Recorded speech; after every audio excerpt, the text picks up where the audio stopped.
and the companies, everything's got to work together. Talk us through shared workload and responsibilities, candidate selection and staffing. We work in close partnership with all the schools, and what happens is we have a number of places available. The schools then select certain candidates to apply, we interview them, and then candidates are offered places on the course.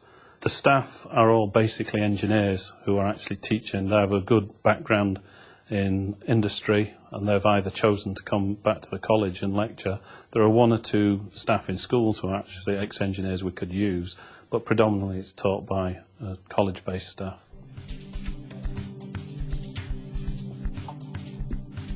The first stage of the oil and gas event was to bring interested pupils who had any interest at all in any of the Skills for Work programmes we run to come in and talk to a number of companies. We have our major sponsors there, but we also have a lot of other invited companies in. A lot of that evening is where actually parents come in with their pupils and talk to the companies. Is there a real future for my son, daughter? We put together a competition where Schlumberger sponsor us to go into a number of schools, into S2. They all look at what's happening, a series of challenges in technology, which vary from communications problems through to putting things together problems. The competition takes about 1,200 children from the local academies and puts them into an engineering competition where we run heats in each academy. We then run a grand final at Banff & Buchan College, and the top 2 people are awarded a prize. Basically, the groups are broken up evenly on gender diversity, so there's half girls, half boys, with each team in the final heat being comprised of 1 boy and 1 girl. The winners of those actually start getting prizes like iPods and laptops. When we have an oil and gas event where those interested pupils will come into the college, a number of firms will come into the college, there's a lot of discussion with parents and pupils. They then actually apply for the courses. Once they've applied, the guidance in the schools and the college interview them, and places are then allocated to the pupils who have the greatest interest. Have you been able to measure the success to date? Success is measured by pupils who pass, and people are passing, but it's more a measure of how well it's going in the schools by the number of people and the pupils in schools who actually apply. So more pupils are applying for the courses, and we're averaging now about 36 pupils applying for each 14 places. What advice would you give centres wishing to build enterprise into their programmes? It doesn't matter which Skills for Work discipline you take in, you've really got to link with what's happening in industry, whether that be care, music. Look what's happening, look what's current, and then take that and make sure the pupils are enthused by it, because they want to know what's happening. It's no use telling them what happened a few years ago because they're not interested. It's really got to be current, what's happening now. Keep the pupils enthusiastic and let them get out there and see what's happening. Employers are key to the success of Skills for Work. We now hear from 4 industry specialists: Jim Stewart from Halliburton, Carol Lewis from Subsea 7, Dylan Thomas from Schlumberger, and Louise McLean from Weatherford. Why did you get involved in the Skills for Work programme? We'd identified quite a number of sort of shortages within the workforce in Aberdeen, and this programme is obviously a good opportunity for us to get involved. It's involved with local schools, so it's, you know, getting interest and getting people into the company.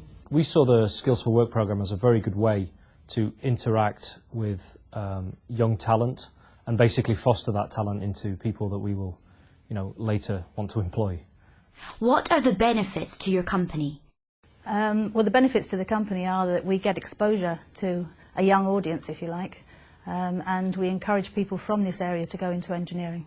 Well, the development of apprentices into fully fledged mechanics with a wide experience of Halliburton equipment that they gain during their apprenticeship training means that we can send them anywhere globally, and they can come against Halliburton equipment and be able to repair it, operate it. Have you been able to measure the success to date? Success to date, we have seen a lot more applications from this area, certainly from the college, Banff & Buchan, and we've taken people on as a result of that. We're also getting people involved even younger than that at schools, which are brought in through Banff & Buchan, and they're allowed to experience engineering and see what a company like Schlumberger does, and we find it opens a lot of eyes. Obviously the programme is quite new, but through a few of our different product lines we've taken on quite a few apprentices, and particularly through the college, which we've had great success with.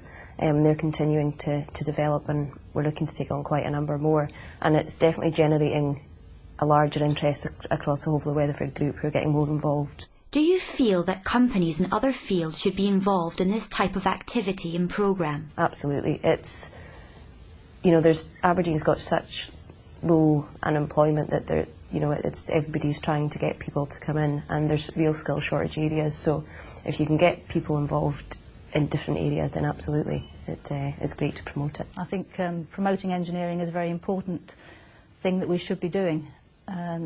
It's not always given as being the most exciting of professions, and yet that is exactly what it is. So school children should be told at a very early age that it is an exciting profession, and that there is a lot to get out of it.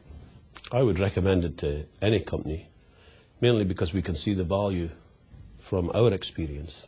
Susan Andrews from Scottish Engineering now outlines the function of her organisation, as well as discussing some of the issues concerned with getting women involved in engineering. My name's Susan Andrews. My title is Executive Lifelong Learning with Scottish Engineering. Scottish Engineering is a support organisation for manufacturing and engineering companies within Scotland. Personally, I work with all the organisations within Scotland that have anything to do with lifelong learning. For example, SQA, Career Scotland, universities, colleges, schools. And I help the member companies engage with schools in the area to encourage young people into engineering. I've also been working with SQA on the Skills for Work